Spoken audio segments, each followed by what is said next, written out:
முன்தினம் கோவையில் ஒரு பெண் பிள்ளைய 3 மிருகங்கள் சேர்ந்து பாலியல் பலாத்காரம் செஞ்சிருக்காங்க அப்படிங்கிற செய்தி கேட்டு மிகவும் அதிர்ச்சி அடைஞ்ச, மிகவும் வேதனையா இருக்கு. பெண் பிள்ளைகள் தனியாக எங்கேயும் செல்ல முடியல.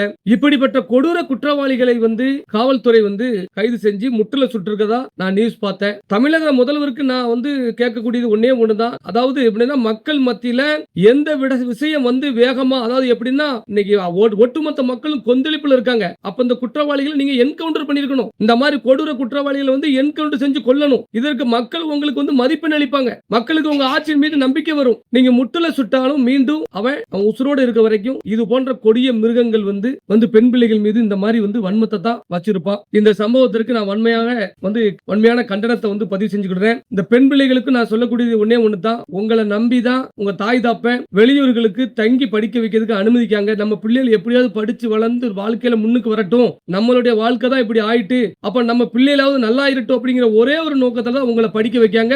வீட்டை விட்டு வெளியே அனுப்பி ஹாஸ்டல் அனுப்புறாங்க. அவங்க நம்பிக்கைக்கு பாத்திரமா நீங்க எல்லாரும் இருக்கணுங்கிறத இந்த நேரத்தில் நான் பதிவு செஞ்சிடறேன். கொடிய மிருகங்கள், ஒரு சில மிருகங்கள் அங்கங்க அலையத்தான் செய்யும். அவர்கள் கையில் நீங்க மாட்டிடக்கூடாதுங்கிற ஒரு காரணத்துக்காக தான் பாதுகாப்பு இல்லாத இடத்திற்கு பெண் பிள்ளைகள் எங்கேயும் போகாதீங்க. அதனால தான் சொல்லுவேன், தாய் தாய்ப்பன் பேச்சை கேளுங்க.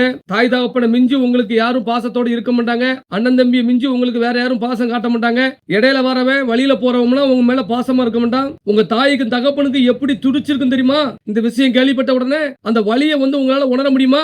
தாய் தகப்பனுக்கு நீங்க செய்யக்கூடிய ஒரே கடமை வாழ்க்கையில இதுதானே, நம்பிக்கை. உங்க மேல நம்பிக்கை வச்சு தான் படிக்க வைக்காங்க. தயவு செய்து பெண் பிள்ளைகள் படிக்கின்ற இடத்திலிருந்து வேற எங்கும் வெளியில் யாரையும் நம்பி செல்லாதீர்கள் என்று நான் இந்த நேரத்தில் நான் பதிவு செஞ்சு கொடுத்தேன். தமிழ்நாடு முதலமைச்சர் திரு மு க ஸ்டாலின் அவர்கள் இந்த கொடிய இந்த மிருகங்கள் மீது கடும் நடவடிக்கை எடுத்து சிறையை விட்டு வெளியே வராமல் இந்த நாய்களுக்கு தூக்கு தண்டனை அளிக்க வேண்டும் என்று மிகவும் தாழ்மையோடு கேட்டுக்கொள்கிறேன். நன்றி.